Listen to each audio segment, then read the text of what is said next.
Felices Pascuas de Resurrección para todos. Y como bien decía mi hija cuando estaba ministrando en la alabanza, Pascua significa el paso hacia, el lugar hacia donde vas, o la libertad, como dicen otros en traducciones más simples.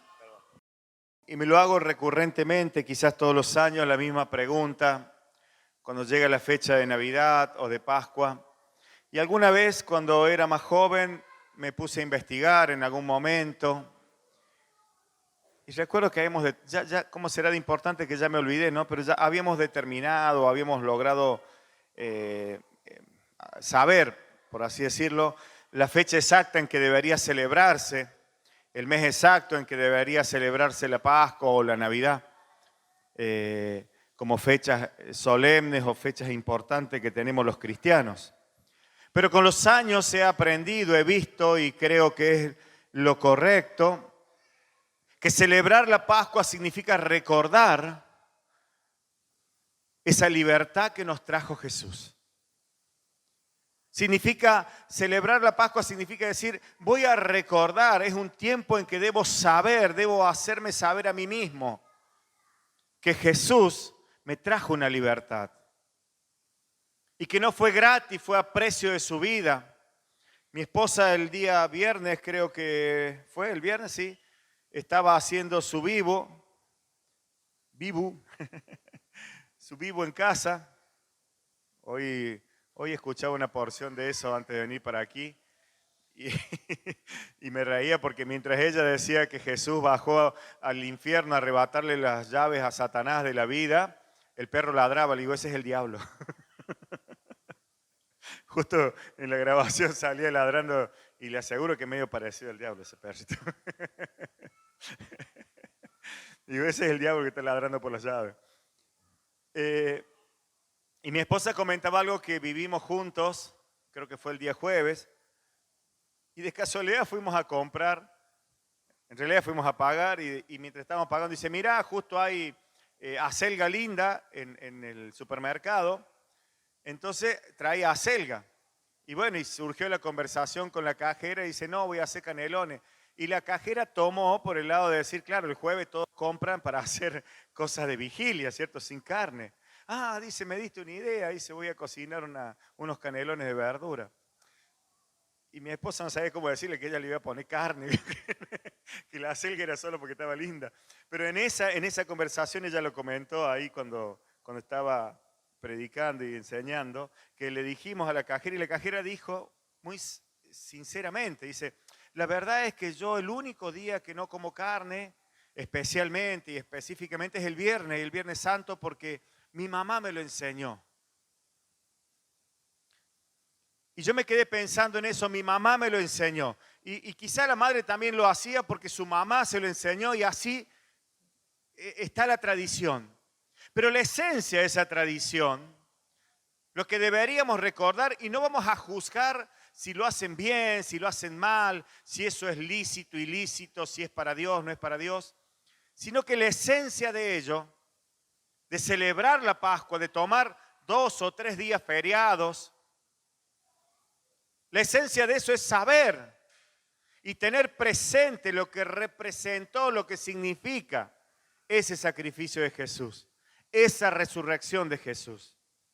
Que no estamos parados en una religión que simplemente tiene una liturgia, una serie de acontecimientos durante el año que nos hacen cumplir fielmente todo lo que Dios quiere, expresado así solemnemente, sino que debemos saber que en esa resurrección Jesús se manifestó en toda su gloria y nos dejó esa libertad que necesitábamos. ¿Y de qué nos hizo libre la Pascua de Jesús comparada con la Pascua rápidamente, con la Pascua de los judíos? La Pascua de los judíos representaba el haber sido libres de los 400 años de esclavitud que habían tenido en Egipto. Y esos 400 años de esclavitud representaban no solamente una esclavitud de trabajo, sino también una esclavitud espiritual, porque aún muchos de los judíos tenían que adoptar costumbres de los egipcios. y vivir como ellos vivían. Y Jesús vino a traer una libertad que es mucho mayor que esa, porque es una libertad que nos hace libres del pecado. Dice que el sacrificio de la cruz nos hace libres del pecado. ¿Sabe? Si usted pudiera en este momento abstraerse de la reunión, del mundo y de todo, y a imaginarse que está en el lugar más tranquilo recordando su vida, sabrá lo que representó como esclavitud el pecado en cada uno de nosotros.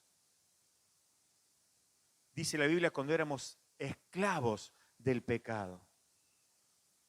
Esclavos de aquello que nos hace daño, porque eso es el pecado, no solamente la definición teológica que pecado significa apartado de Dios o desobedecer a Dios, sino es aquellas cosas que nos esclavizan y nos hacen daño. Y Jesús vino para eso.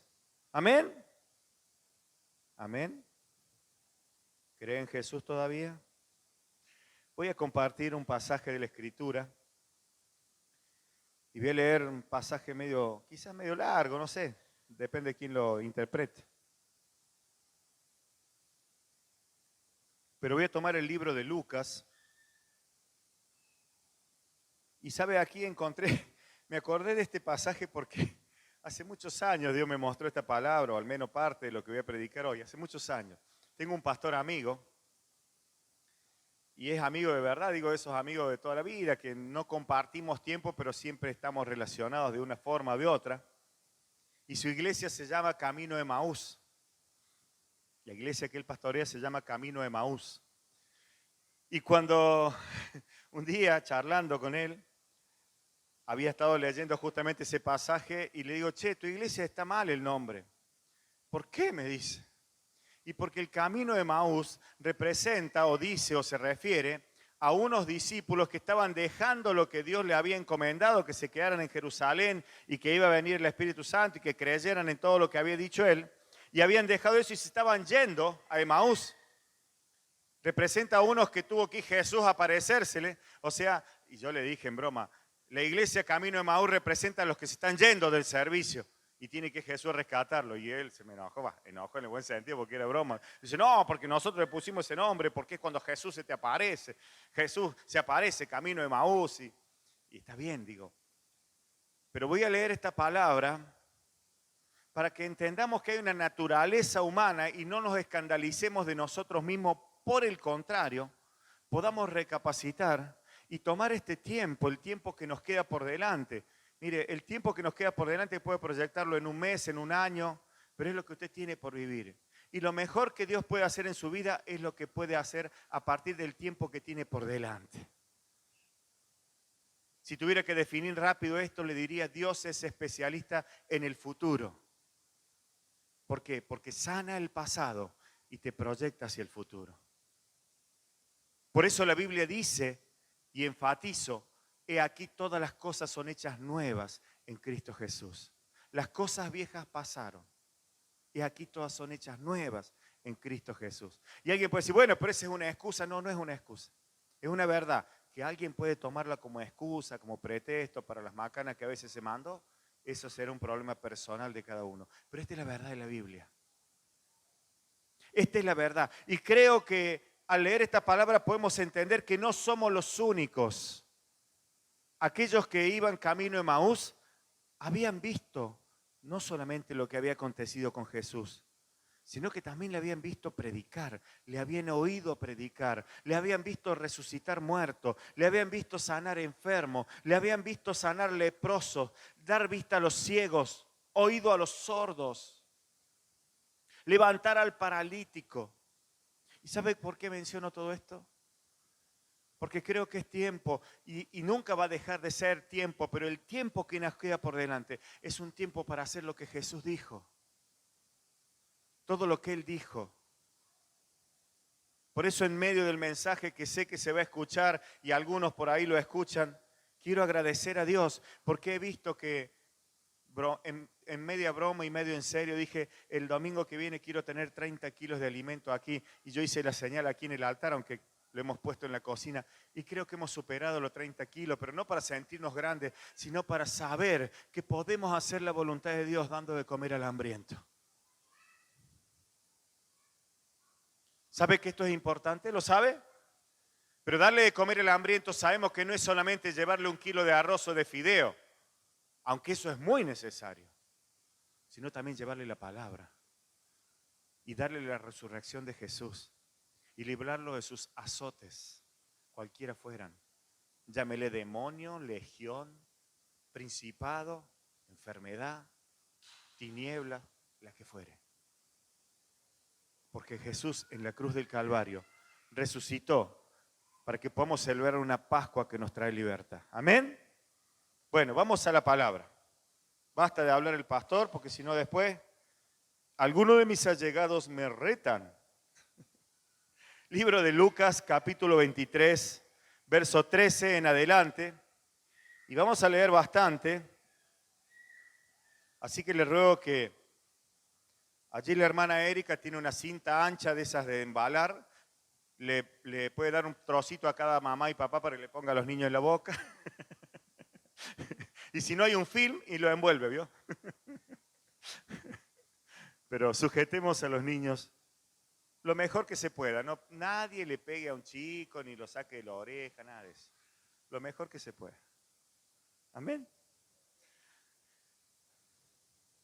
Libro de Lucas 24:13. He aquí, 2 de ellos iban el mismo día a una aldea llamada Emaús, que estaba a 60 estadios de Jerusalén, e iban hablando entre sí de todas aquellas cosas que habían acontecido. Sucedió que mientras hablaban y discutían entre sí, Jesús mismo se acercó y caminaba con ellos, mas los ojos de ellos estaban velados para que no le conociesen. Y les dijo: ¿qué pláticas son estas que tenéis entre vosotros mientras camináis? ¿Y por qué estáis tristes? Fíjese la pregunta. Digo, Jesús, aún de resucitado, seguía siendo sarcástico, ¿no? Como el granito de mostaza. Ese fue un sarcasmo de Jesús cuando le dijo: ustedes no tienen fe, y si tuvieran fe, aunque sea un poquito así, moverían montaña. Y todos se quedaron diciendo: ¿cómo? Un sarcasmo. Y Jesús le pregunta: ¿qué es lo que están hablando ustedes? ¿Y por qué están tristes? Mi esposa hacía mención a esto en la palabra que compartí el día viernes, porque en verdad antes, en la liturgia, al menos antes era muy así, hoy ya ha cambiado. En la liturgia católica, el día viernes usted tenía casi que la obligación moral y religiosa de estar triste, porque había muerto Jesús. De hecho, el día jueves, aquellos que han sido católicos no se hagan los desentendidos, que alguna vez lo han hecho. El día jueves visitamos, creo que eran 7 iglesias, porque visitamos el Santo Sepulcro y se ponía una hostia ahí en esa casita de oro que hacían y había que ir a visitar porque esa hostia representaba el cuerpo de Cristo. Porque mira cómo se ríen aquellos sinvergüenzas. Iban a buscar novios, seguro. y visitaba porque Jesús había muerto. Entonces el día viernes él estaba muerto. Y aquellos que saben un poquito más, porque yo también he vivido alguna de esas cosas, saben que el día Viernes Santo, aquellos que practican otro tipo de artes, pasan los poderes a los demás. Si alguien quiere aprender a curar el empacho, vaya a la doña que cura el empacho y le va a decir: vení el Viernes Santo que te enseño. y algunas que no solo curan el empacho, sino también curan el matrimonio, curan. También el Viernes Santo. Digo, estas cuestiones eran porque en la naturaleza humana estaba esto arraigado. Y recuerdo los más viejos que solía haber postes de hierro, de fundición, donde estaba el poste de la luz y esas cosas. Y el día viernes a cierta hora se golpeaban los postes. Tin, tin, tin, tin, en señal de luto. Porque estaban de luto, porque Jesús había muerto. Y todo esto que es una enseñanza religiosa y que tiene, no sé si, creo que no tiene acierto, pero que se vivía así, no es muy extraña si estamos hablando de 2 que habían estado con Jesús, porque dice que eran 2 de sus discípulos, y que iban camino a otro lugar, y si tomamos otra referencia bíblica, dice que Pedro se fue de vuelta a pescar y tuvo que Jesús hacer otra pesca milagrosa y demostrarle nuevamente a Pedro que él era Dios y que podía y que lo había llamado para pescar hombres, para tomar referencia. que la naturaleza humana tiene la característica de tender a olvidarse de lo que Dios hace, hizo y hará. ¿Me está entendiendo, por favor? Que la iglesia, nosotros, los cristianos y los mismos que estuvieron con Cristo y el hombre en general tiene la tendencia a olvidarse de lo que Jesús, de lo que Dios, de lo que el Espíritu Santo hizo, hace y hará. Entonces Jesús, con su sarcasmo, con su capacidad de saberlo todo, se acerca a estos dos y le dice: ¿qué es lo que están hablando ustedes? ¿De qué? ¿Y por qué están tristes? Faltaba que le dijera: mire, esto es como cuando alguno de nosotros viene a la iglesia, ¿vio? Y le han acontecido cosas. Claro que hay cosas que son serias. Yo soy de los que cuando me duele mucho la espalda vengo a la iglesia bastante serio. El último culto antes de irme de vacaciones y vine más serio que no sé qué, se había estado toda la noche en el baño. Y venimos tristes. No sabes lo que me ha pasado. ¿Qué te ha pasado? ¿Sabes lo primero que te ha pasado? Te has olvidado de Jesús, porque si te hubieras acordado de Jesús, aún en la situación difícil que puedes estar, estarías contento. Tendrías un poquito de semilla de mostaza, de alegría, de gozo, de saber que Dios lo puede hacer. De saber que puedes seguirle creyendo a Dios. De saber que Jesús resucitó. ¿Por qué? Porque los profetas lo dicen. Porque está escrito. Porque es una verdad de ayer, de hoy y por siempre. Aleluya, Señor. Que tu Espíritu Santo venga a cada vida y a cada corazón y traiga la presencia del Dios Altísimo. Y que no solamente salgamos de aquí con un espíritu de felices Pascua, sino que salgamos de aquí empoderados en el nombre de Jesús para levantar muertos, para salvar a todos, para dar de comer al hambriento, para tomar de vuelta la posta, el camino, el llamado, el propósito que Dios nos ha puesto. Ruego por tu iglesia, Dios, para que esto hagamos. Amén. Vamos a seguir leyendo, si no ya me entusiasmo y vamos a terminar a las 2 de la tarde y no van a comer ni huevo, ni lechón, ni cordero, ni nada. Y les dijo: ¿qué pláticas son estas que tenéis entre vosotros mientras camináis? ¿Y por qué están tristes? Respondiendo uno de ellos, que se llamaba Cleofas, le dijo: ¿eres tú el único forastero en Jerusalén que no ha sabido las cosas que en ella han acontecido en estos días? Entonces les dijo: ¿qué cosa? Pícaro Jesús. ¿Qué cosas? Y ellos le dijeron de Jesús Nazareno, que fue varón, profeta, poderoso en obra. Oh, escuche esto, lo sabían todo. Parece, oh, y esto me hace acordar un evangélico pentecostal de visión nueva. Saben todo. No sabe vos, Jesús, esto. Ay, Dios. Varón justo, profeta, hizo obra, hizo milagro. No sabemos lo que hay en la iglesia. ¿Alguna vez habló de su iglesia así? Si olvidamos, para decirlo en un término criollo, si olvidamos nosotros de todas las cosas que Dios ha hecho en la iglesia. ¿Y sabe por qué lo ha hecho Dios en la iglesia? Ya parezco el gordillo. Hay algunos que lo escuchan, ¿no? Lo ha hecho en la iglesia porque la iglesia es el cuerpo de Cristo. No porque el pastor sea buenito o malo. Lo ha hecho en la iglesia porque es el cuerpo de Cristo. Y Cristo sigue haciendo cosas. Por eso resucitó y vive para siempre. Porque vive en su iglesia. ¿Me está entendiendo? Aleluya. Creo que me van a entender o van a quedar sordos. Entonces él les dijo: ¿qué cosa? Y ellos le dijeron de Jesús Nazareno, que fue varón profeta, poderoso en obra y en palabras delante de Dios y de todo el pueblo. Y cómo le entregaron los principales sacerdotes y nuestros gobernantes a sentencia de muerte y le crucificaron. Pero nosotros esperábamos que él era el que había de redimir a Israel. Y ahora, además de todo esto, hoy es ya el tercer día que esto ha acontecido. Aunque también nos han asombrado unas mujeres de entre nosotros, las que antes del día fueron al sepulcro.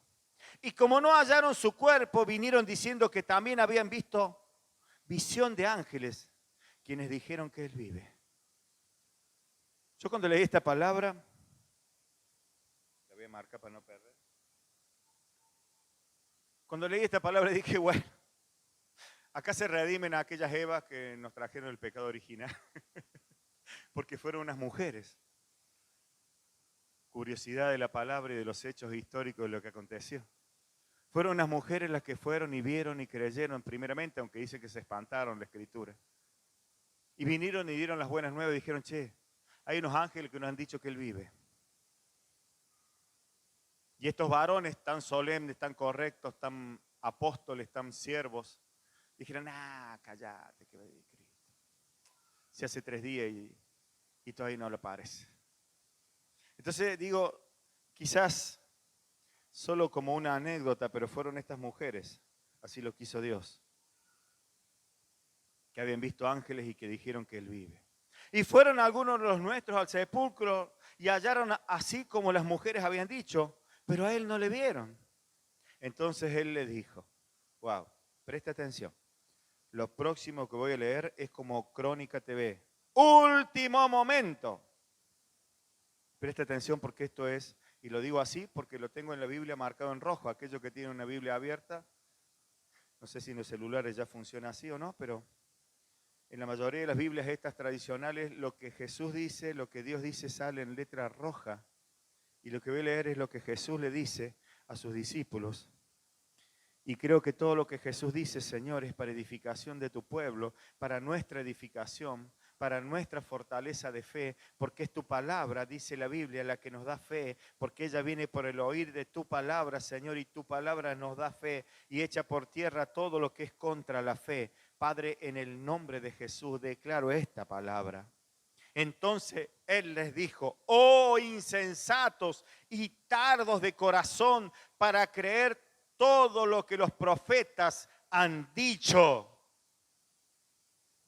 Wow. No era necesario que el Cristo padeciera estas cosas y que entrara en su gloria. Y sigue el relato diciendo, y comenzando desde Moisés y siguiendo por los profetas, les declaraba todas las escrituras lo que de él decían. Llegaron a la aldea donde iban y él hizo como que iba más lejos, mas ellos le obligaron a quedarse diciéndole, quédate con nosotros porque se hace tarde y el día ya ha declinado. Entró pues a quedarse con ellos y aconteció que estando sentado con ellos a la mesa, tomó el pan y lo bendijo, lo partió y les dio. Entonces le fueron abiertos los ojos y le reconocieron, mas él se desapareció de su vista. Y se decían el uno al otro, ¿no ardía nuestro corazón en nosotros mientras nos hablaba en el camino y cuando nos abría las escrituras? Y levantándose en la misma hora volvieron a Jerusalén. Oh, sí, caramba y santa. Si es Jesús el que está hablando a tu corazón, vuelve a tu Jerusalén. ¿Y sabe cuál es su Jerusalén? ¿Alguien tiene idea de lo que es su Jerusalén? ¿Sabe cuál es su Jerusalén? Su Jerusalén se llama propósito, llamado, donde Jesús te mandó, donde Jesús te puso. Ese es tu Jerusalén. Si hay un poder sobrenatural de Dios que puede hacer que tengamos un llamado en esta mañana y reconozcamos la resurrección de Jesús en esta Pascua, es que podamos reconocer a qué Jesús nos llamó y no perder tiempo, porque dice que lo que Jesús hizo fue para abrirle los ojos. A pesar de que Jesús le dijo, se enojó, le dijo tardos, insensatos, tontos, incrédulos, impíos, incircuncisos, filisteos. Todo eso fue para abrirle los ojos. Porque no ha resucitado Jesús para que volvamos a ser esclavos, sino que ha resucitado Jesús y nos trae un mensaje para que volvamos a nuestro llamado. ¿Sabe? A veces me junto con pastores y hablo con gente. El día jueves creo que fue, estaba hablando con el hijo de un pastor al que respeto mucho y gente que aprecio y veo la obra que hacen y creo que hasta es buena, al menos a mis ojos. Pero veo mucha obra de Dios, y aún me incluyo, en nombre de Dios, sin hacer lo que Dios hacía. ¿Me entiende? Somos llamados a Jerusalén. Porque Jesús le dijo, vayan a Jerusalén. Y es en Jerusalén donde Jesús los empodera. Y luego lo podemos leer si quieren. Donde Jesús les comisiona. Donde Jesús les promete que vendrá el Espíritu Santo. Y es Jerusalén tu llamado, tu propósito. No el que ya cumpliste. Saben que como pastor, ya esperando la fiesta de 15 años de pastor, creo que se festeja también, me van a hacer un vestidito. Como pastor a veces yo mismo me he plantado sobre lo que hice.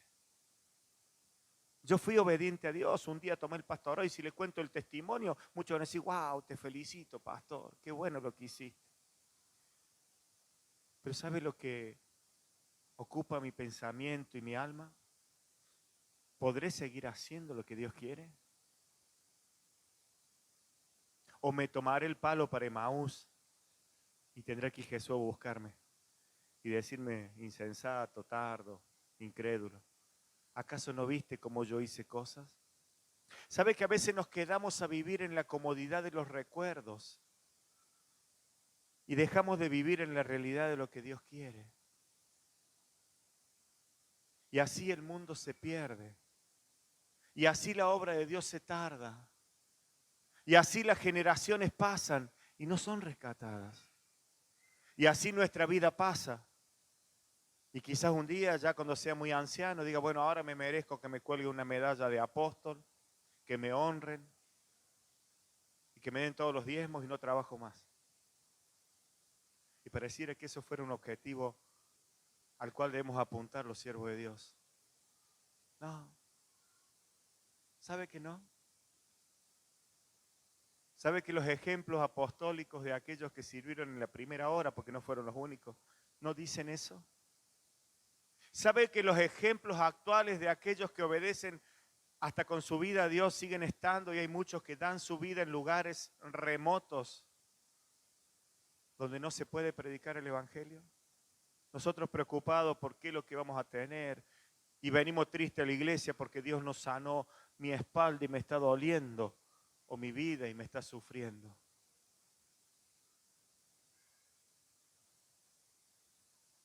Será necesario que nuevamente Jesús nos abra las Escrituras y que el Espíritu Santo nos dé la palabra que hay en esas Escrituras para cumplir la voluntad de Dios en estos tiempos y nos haga volver a reaccionar como a estos discípulos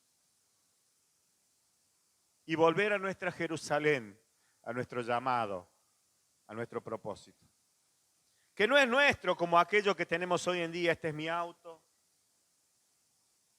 esta es mi casa, este es mi hijo, esta es mi cocina, este es mi.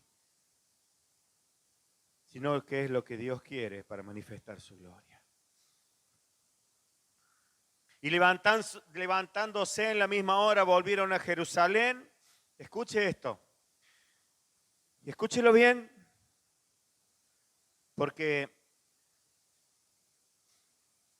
en los próximos quizás 20 minutos, máximo, prometo máximo media hora, usted se va a levantar de aquí y se va a ir a su casa.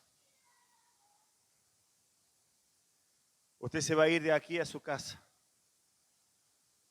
Escuchen lo que voy a leer. Aleluya. Y levantándose en la misma hora, volvieron a Jerusalén y hallaron a los 11 reunidos los que estaban con ellos.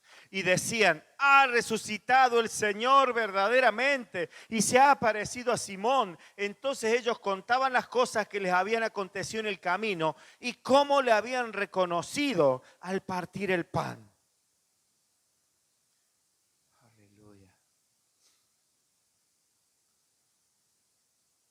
¿Sabe? Una vez le predicaba o le hablaba o comentaba con un conocido que estaba teniendo algunos problemas en su casa y qué sé yo, esas cosas que tenemos los que tenemos hijos, los que tenemos vida en definitiva. Y a veces los hombres de Dios, los religiosos como yo, que practicamos la vida cristiana de hace mucho tiempo, terminamos siendo religiosos. Y digo religiosa en el buen sentido porque hacemos las cosas buenas, pero también damos aquello que hemos aprendido que es religión, prácticas de Dios. Y de pronto si usted me viene hoy aquí con un adolescente y me dice, mire, pastor, no sé qué hacer con mi hijo, tiene, no sé, 12 años, 13 años, 14 años, y está rebelde, está así, y hace esto, hace aquello, hace esto otro, y cometió tal error, y eso que yo le enseñé, y lo primero que hacemos los padres, y digo hacemos porque también he sido padre, si yo nunca le dije eso, nunca le dije que dijera, y usted veo que el niñito cuando es chiquito, por ahí usted nunca le dijo que diga una cosa de mala palabra, pero el tipo aprende a decir mala palabra, y vos nunca le dijiste. Y entras a buscar quién es el culpable, si tu primo, tu vecino, tu compañerito. Y no lo dejas juntar más con ese compañero porque aprende a decir malas palabras por él. Y todas estas cosas que pasan. Y el pastor, y pongo mi caso quizás como ejemplo, como ya crió 5, le dice, no, vos lo que tenés que hacer es agarrar un cinto y darle. Y vos lo que tenés que hacer es, mirá, no le dejé ver tal dibujito y no le dejé ver tal otra, y te conviene que esto no, porque esto es malo. Y damos un montón de consejos buenos que hemos aprendido por el arte de la religión.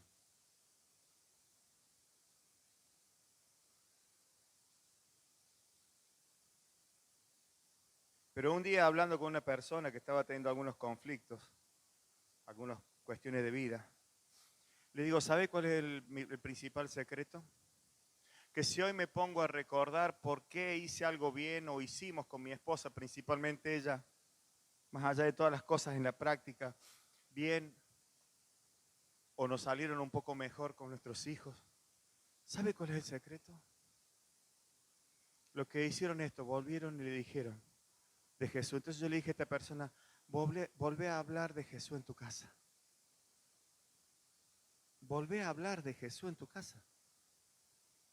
Volvé a ponerte, si es necesario, leer la Biblia en voz alta. Y vas a ver cómo no te va a hacer falta agarrar un cinto y pegarle a tu hijo porque se manda un mocazo. O decirle que esto está mal y que esto está bien y explicarle. Volvé a leer la Biblia. Volvé a hablar de Jesús. No estoy hablando de que ponga la prédica de Dante Gebel para que tu hijo escuche. No, vos. Porque Dante Gebel lo hace en su casa. Y él trae una prédica para edificarte. A vos está muy buena y tomala. Y digo Dante Gebel, digo Rudy Gracia, digo Miguel y Asiel un poquito. También, poquito. Volvé a hablar de Jesús. Volvé a decir Jesús es bueno. Jesús nos da. Jesús nos ayuda. La Biblia dice esto. La Biblia dice aquello. Mira, si no te escuchan, te doy otro tips. Escribirlo en una hojita con una letra que se note mucho, con un fibrón grande, y pegarlo en la heladera donde esos zánganos que estás criando van todos los días y sacan todo lo que necesitan. Y pegarlo en la heladera, entonces van a tener que leerlo.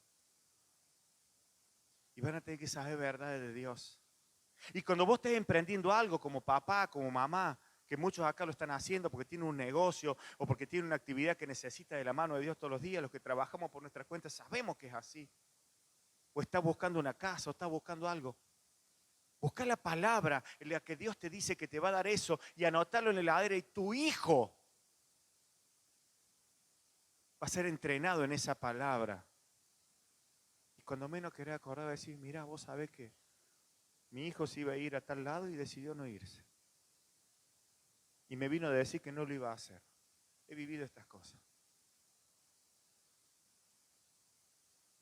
Y también he vivido las otras del cinto, pero esas son personales. Porque cuando vos volvés y decís lo que ha acontecido, se manifiesta la resurrección de Jesús. Se manifiesta su gloria. No voy a seguir leyendo porque me voy a extender demasiado, pero no queda mucho y puede leerlo. Y después de esto dice el título de la Biblia, en el libro de San Lucas, Jesús se aparece a sus discípulos. Cuando Jesús se aparece a sus discípulos, les comisiona y les dice, y también a sus discípulos cuando se les aparece les reprocha la incredulidad y le dice, miren, y les muestra sus heridas y les muestra que él vive. Y les da la autoridad, y esa autoridad que le da a sus discípulos, y esa verdad que le da a sus discípulos una vez resucitado, es la que llegó hasta nuestros días. Y es la que nos da a nosotros como discípulos de Él. Cada uno de ustedes, cada uno de nosotros, incluyéndome, somos los nuevos apóstoles. Por eso la Iglesia Católica se llama apostólica. Nada más que ellos no lo relucen como los evangélicos. Los evangélicos estamos esperando que algún pastor, profeta o siervo venga y nos unja como profeta o como diácono. ¡Ah! Yo soy diácono, yo soy profeta, yo soy anciano, yo soy pastor. Católico, apostólico, romano significa que son apóstoles todos aquellos que hacen lo que los apóstoles hacen. Católico significa universal. Digo esto no porque no volé católico ni apostólico, lo que estoy diciendo es que cada uno de nosotros somos apóstoles constituidos por Dios para llevar su gloria. Diferentes ministerios, quédese tranquilo. No llegue a su casa diciendo el pastor me dijo que soy apóstol y yo apóstola. Y no, estoy diciendo la comisión que tenemos. Estoy diciendo que para esto resucitó Jesús y que esto ha sido presentado ante nuestros ojos. Amén. Gloria a Dios. Permítame por último terminar este mensaje de Pascua en la cual Cristo, espero, nos haya sido resucitado en nuestros corazones y revelado nuevamente para cumplir nuestro propósito. Y de todo eso que dije, saca un título para ponerlo después ahí. Oro, Dios, para que esta palabra lleve fruto, Señor. Y que ese fruto sea un fruto de tu gloria.